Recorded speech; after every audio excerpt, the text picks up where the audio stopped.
Он прицелился в белое пятно на лбу коня и уже почти нажал на курок. Но через сутки готов был отдать все, лишь бы вернуть его назад. Семёныч заканчивал наливать воду в старую оцинкованную поилку у конного сарая, когда за спиной раздался тяжелый, стремительный грохот копыт. Звук был слишком близким, он даже не успел обернуться. Удар вышиб воздух из легких и швырнул его к стене. В следующее мгновение он оказался зажат между шершавыми досками и горячим, дрожащим телом жеребца. Передние копыта с глухим треском вонзились в землю, буквально в шаге от его ног. Сердце заколотилось так, что потемнело в глазах. Это был Буран, его конь, выращенный из жеребенка.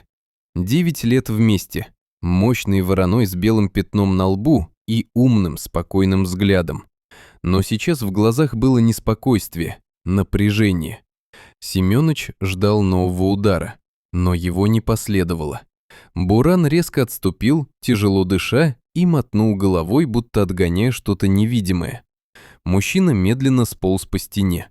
Локоть соднил, рубаха была порвана, но боль казалась далекой. Он смотрел на коня и не понимал, почему. В глазах Бурана не было злобы, только тревога. Семёныч попятился к дому. В голове стучала одна мысль – Маша. Его 6-летняя дочь каждый день бегала в сарай, кормила коня яблоками, заплетала гриву, называла его рыцарем. Буран терпеливо стоял как статуя, но если жеребец стал опасен, рисковать нельзя. Через 10 минут Семёныч держал в руках дедово ружье. Он вышел во двор.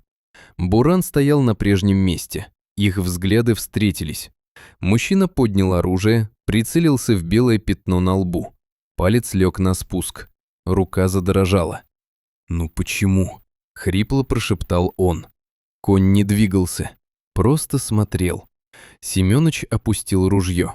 Выстрелить он не смог, но и оставить все как есть тоже. Решение было тяжелым и горьким – продать. Он позвонил владельцу ближайшего конезавода, Пахомову. Тот согласился забрать коня в течение часа. Когда приехал грузовик, Буран пошел по трапу спокойно. Лишь раз оглянулся. Семёныч получил конверт с деньгами и почувствовал себя предателем. Маша вернулась из школы и сразу побежала к сараю. «Пап, а где Буран?» «На дальнем выпасе», — соврал он, не глядя ей в глаза. Ночью Семёныч почти не спал. Утром его разбудил пронзительный крик дочери. Он выбежал во двор и увидел ее у стены сарая. В траве лежала крупная гадюка, раздавленная. Земля вокруг была изрыта копытами. Глубокие следы шли именно к тому месту, где вчера стоял он сам. И там же, в мягкой земле, отчетливо виднелся знакомый скол на правой передней подкове.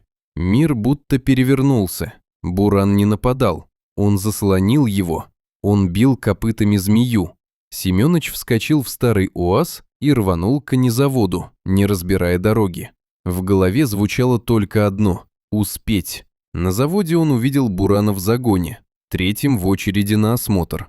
Пахомов вышел навстречу и холодно назвал новую цену – втрое выше. Семёныч не торговался, отдал все – деньги, машину, даже часы. Он подошел к коню, положил ладонь на теплую морду.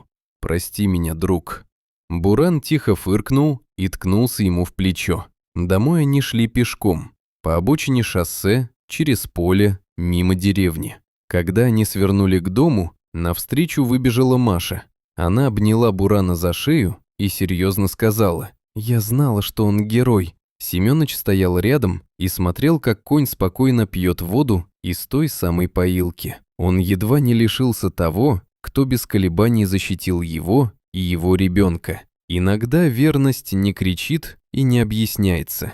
Она просто встает между тобой и бедой. И хорошо, если ты успеваешь это понять, прежде чем станет слишком поздно.